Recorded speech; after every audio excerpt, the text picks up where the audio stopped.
Hello বন্ধুরা, সবাই নিশ্চয়ই ভালো আছো? আমিও ভালো আছি।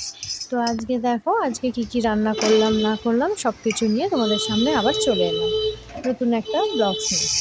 আজকে রান্না করেছিলাম হচ্ছে লাউ শাকের একটু চচ্চড়ি করেছিলাম।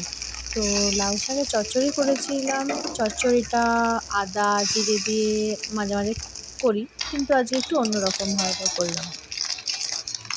অন্যরকম মানে কি বলতো, শাকটাকে ছোট ছোট করে কেটে তারপরে একটু মাছের ডিমটাকে ভেজে ওর মধ্যে দিয়েছিলাম, আর দিয়ে দিয়েছিলাম একটু আলু, আর ছিল ঝিঙে। তো আলুটাকে করে নিয়েছিলাম সিদ্ধ, সিদ্ধ করে তারপরে আবার ওটাকে হালকা করে একটু ভেজে নিয়েছিলাম। ভেজে নিয়ে তার মধ্যে ঝিঙেগুলো দিয়ে দিয়েছিলাম। ঝিঙেগুলো দিয়ে আর তোমার দিয়েছিলাম ওর মধ্যে একটু রসুন বাটা দিয়েছিলাম, আর দিয়েছিলাম পেঁয়াজ। আদা জিরে দিয়ে আজকে করিনি, আজকে ভাবলাম তাহলে অন্যরকমভাবে একটু করে দেখা যাক। তো তাই জন্য আর পেঁয়াজ আর রসুন দিয়েই করেছিলাম। অনেকে আদা জিরে দিয়েও করে, আদা জিরে আর বড়ি দিয়ে ওটাও একটু অন্যরকম টেস্ট হয়, আর এটাও অন্যরকম টেস্ট লাগে। তো ফার্স্টে ওগুলো দিয়ে করলাম, পেঁয়াজগুলো দিয়ে হালকা করে ভেজে নিলাম। ভেজে নিয়ে দেখো ঝিঙেগুলোর মধ্যে দিয়ে দিলাম। ঝিঙেগুলো খুব ছোটো ছোটো করে কেটেছিলাম। আর আমার না সবজি ছোটো ছোটো করে কাটতে খুব ভালো লাগে, আমার বড় বড় সবজি কাটা একদম ভালো লাগে না, পছন্দ হয় না। তো কারা কারা এরকম ছোটো ছোটো সবজি কাটতে পছন্দ করো কমেন্টসে জানিও। কিন্তু এটা আমার বলতে পারো একটু বাজে অভ্যাস, যে মানে ছোটো ছোটো করে না কাটলে না আমার ঠিক ভালো লাগে না। তো কেউ যদি একটু বড় বড় করে কাটে, তাকে আমি বলে দিই একটু ছোটো ছোটো করে কাটার জন্য।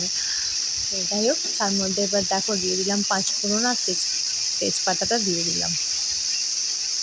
পাঁচফোড়ন আর তেজপাতাটা দিয়ে আর আগে একদম ফার্স্টে না আমি একটু বড়ি ভেজে তুলে রেখেছিলাম।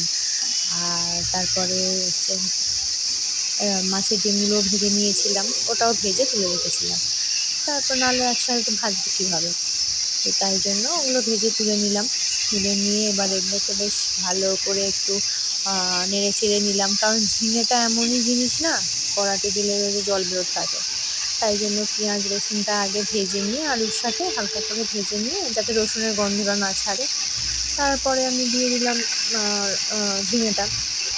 ঝিঙেটা দিয়ে ভালো করে নেড়ে চেড়ে যেই দেখলাম একটু ঝিঙেটা নরম নরম মতো হয়ে গেল, তখন আমি দিয়ে দিলাম শাকটা।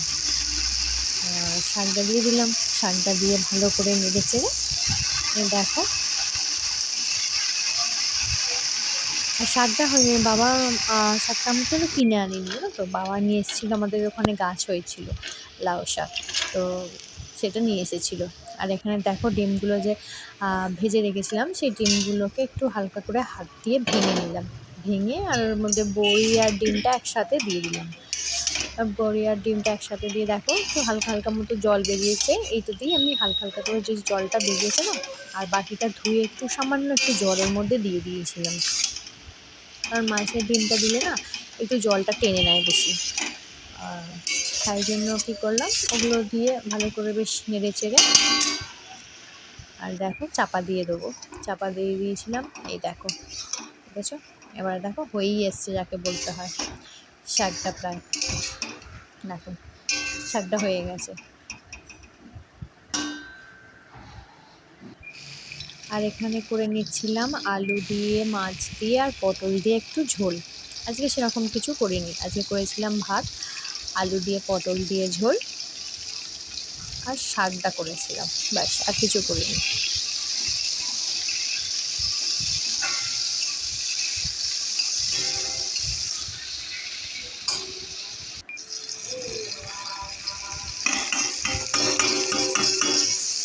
চলো বন্ধুরা, টাটা, আবার একটা নতুন বক্স নিয়ে তোমাদের সাথে চলে আসবো শেয়ার করতে। সবাই ভালো থেকো।